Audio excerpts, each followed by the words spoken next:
What's up, everyone, and welcome to Everything Guitar Episode 9. I am Ben France, your host and master of ceremonies for this weekly deep dive into all things related to the world of the guitar. If this is your first visit to Everything Guitar, feel free to go ahead and click the subscribe button down below and ring the bell for notifications so you'll be notified when new videos come out. And if you do find this video to be useful and helpful and want to give me a thumbs up on the video, that would be awesome. So let's go ahead and get started with Episode 9.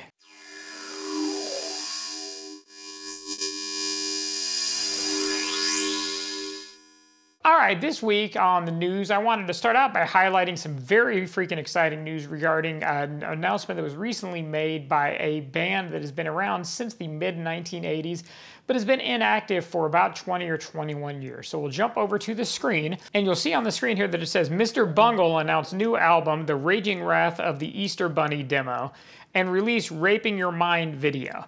First full-length album in 21 years will be released on October the 30th. So if you're not familiar with Mr. Bungle, this is a band that's been around, like I said, since the mid-80s, and probably most well-known for their frontman, Mike Patton, who is also the lead singer of Faith No More. This was his pre-Faith No More band, and they've released several albums throughout the 90s and have toured and so on and so forth very, very, very sporadically since the late 1990s. So, you'll see on the screen here that says Mike Patton and Friends announced The Raging Wrath of the Easter Bunny demo, which will be released on October 30th. It's their first album since 1999. They also shared a new single, the thrash-inspired Raping Your Mind, featuring rapid-fire guitar solos that Beavis and Butthead would love. The current band lineup features Mike Patton, Trevor Dunn and Trey Spruance, with Scott Ian from Anthrax and Dave Lombardo, which is the Dead Cross and ex-Slayer and Suicidal Tendencies drummer. Patton says recording this music with these guys was an enormous head rush of virtuosity and surprises every day in the studio. Trey's video game-esque solos, Scott's bionic right hand and cyborg-like precision, Dave's caveman meets Bobby Brady-like drum fills, Trevor's solid foundation and laser-focused detail. There's nothing sweeter than getting your ass kicked by true comrades, where everyone has a singular drive and mission. Recording this record felt like we were finally utilizing our PhDs in thrash metal, Trevor Dunn added. All we had to do was go back to our original professors for some additional guidance and talk them into joining us. Turns out that we were A+ students. So it says the collection features 11 songs that were originally written in 1986 for the band's cassette demo and covers of SOD's Hypocrites, Habla Español a Muere, and Corrosion of Conformity's Lost for Words. In July, Mr. Bungle released a cover of Exploited USA, which you can listen to here. And earlier this year, this band performed for the first time in 20 years in Los Angeles, New York, and San Francisco.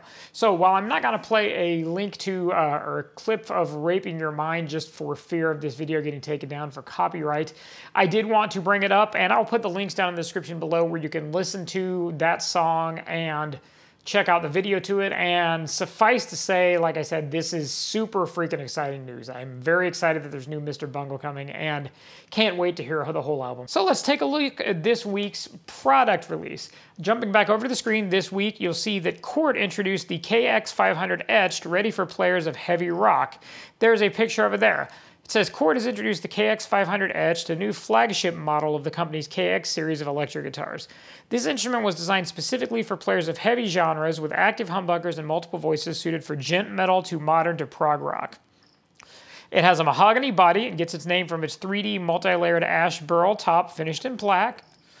It has a 5-piece maple and purple heart neck with a Macassar ebony fretboard and 24 frets. And the raindrop inlays that adorn this guitar's fingerboard were also designed specifically for this guitar.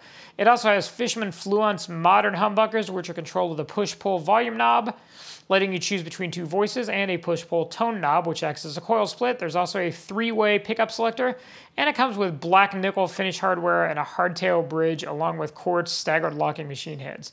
So jumping over to the Cort page where you can see some more pictures of it, there is an overall picture of this guitar. And there's that etched body they're talking about, that burled etched body that is absolutely beautiful with that flat black, and that ebony fretboard that is just gorgeous as well. Here's some of the beauty shots. You can see, obviously, it has kind of a stained natural back to it behind that very cool satin black.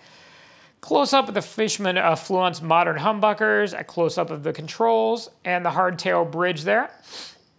And then a close-up of that beautiful fretboard. And it does also have a spoke nut hot rod truss rod. So the truss rod is adjustable right in front of the bridge humbucker, which is very convenient. That way you don't have to remove a truss rod cover to get to that. And the stacking machine heads, along with the back shot of the maple and purple heart neck.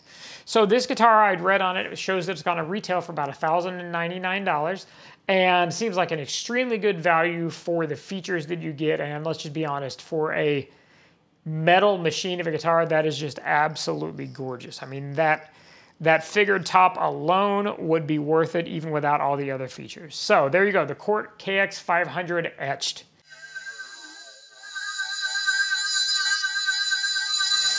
All right, so this week's mini guitar lesson, I thought we'd continue our exploration of seventh chords. Last week, we covered the major 7 and the dominant 7, or straight 7 chord. I'll put the link to that up here, so you can click that if you want to check it out. This week, I thought we would dive in by talking about the minor 7th chords and the minor major 7th chords. So, if you recall last week, we talked about what 7th chords are. They are a triad, which is your typical 3-note, either major or minor chord, with a 4th note or a 7th added onto it. So we're going to stick with the same chords that we used last week, the D and the G, just for the sake of continuity. But keep in mind that these concepts apply to any chord that you want to apply them to. So, let's start out by taking a look at the D minor 7 chord. So, a D minor chord is made up of 3 notes, and the standard form that you'll see as we switch over to the left hand here usually has 4 because this is the most common form. And that's typically going to be our open D string, our A note, which is 2nd fret on the 3rd string, an octave of our D, which is 3rd fret on the 2nd string, and for D minor, it's going to be an F, which is our 1st fret on the 1st string. So there's a D minor, standard D minor triad. So just like last week when we were talking about how to take major chords and turn them into 7th chords, the easiest way to do this is to look at where our octave is and then adjust that to bring in our 4th note. So if we've got a root note of D here, open 4th string, we said our octave is the 3rd fret on string number 2. That's another D. So if we want to make this a minor 7, what we would do is we would take our D octave and we take it down to a minor 7. Now the 7th in D is C, because remember that our notes are A, B, C, D, E, F, G, and then they repeat. So a little hint there, if you're trying to figure out what your 7th is to build a 7th chord, whatever chord you're playing, D in this case, the note before it, C, alphabetically, that's going to be your 7th. And since this is a minor 7 chord, that means we're going to play a C for our note. And that would be, in this case, would be the straight C, which would be 1st fret on the 2nd string. So a D minor 7 then is played like this. Open 4th string, 2nd fret on the 3rd string for our A, 1st fret on our 2nd string for the C, and 1st fret on our 1st string for the F. So D minor 7, as opposed to a regular D minor. So that tone that we get from that C, that makes it our minor 7 because we're playing a minor 7th there. All right, so then thinking about the next one, this one's named a little bit weird, but the other one then, since that has a minor 7th in it and we're playing a minor chord, then the other variation is what's called a minor major 7 chord. What that means is it's a minor chord with a major 7th in it. So once again, our D minor, just to review, notes for that are D, A, D, and F. So we just learned D minor 7, and we said that our 7th for the minor 7 chord is C, that fret, fret number 1 on the 2nd string. So there's our D minor 7. So to make that a D minor major 7, we would take our 7th, our C, and we turn that into a major 7, which in this case means that we would raise that up 1/2 of a step. We would raise that up to the 2nd fret. So a D minor major 7 is going to sound like this, and it's a very dissonant sounding chord. Kind of very spooky, kind of very dissonant, dare I say maybe a little bit of evil or dark sounding chord with that minor major 7. And And what gives us that is we've got that half step between our root and our seventh, since it's a major 7 in this case. So those are only a half step apart, which gives it that very strange, eerie kind of quality. So D minor major 7 once again, and that's notated D, M-I-N, then in parentheses, M-A-J 7 is D, open 4th string, A, 2nd fret on the 3rd string, C sharp, 2nd fret on the 2nd string, and F, 1st fret on the 1st string. D minor major 7. And going back to the first one we learned, our D minor 7, that's notated D, M-I-N, and then the number 7. So D minor 7 would be what we played here. That's notated D, M-I-N, capital D, M-I-N, and then the number 7. So D minor 7, D minor major 7. All right, so let's take a look at this then in a bar chord form, and let's look at this in a bar chord form on a G. So we know that with a G chord, a G major bar chord, we covered this last week, is spelled out like this. 6th string, 3rd fret, G. 5th string, 5th fret, D. 5th string, 4th string, 5th fret, G octave. And 3rd fret, 4th string, B. And then we've got two octaves above that, our D on the 3rd fret of the 2nd string, and our G on the 3rd fret of the 1st string. So a G major bar chord, G minor bar chord.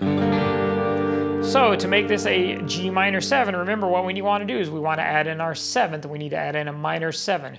So to do that, we need to look for our octave. What's our octave note? Our octave note, if we're starting out with a root on 3rd fret 6th string of the G, our octave is 5th fret 4th string, G.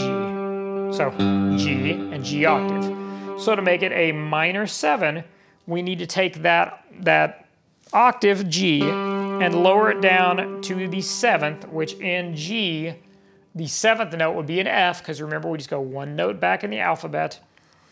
And in this case, we need to take it down one whole step to make it a true F note, which would be 3rd fret on the 4th string, that note right there. So instead of playing this, we play this note. And we do that as part of our bar. So what we do, if we've got our chord form there for our minor, G minor bar chord, we just lift that pinky finger. And so then we're barring the 3rd fret of string 4 instead of holding down the 5th frets. And that gives us this for G minor 7.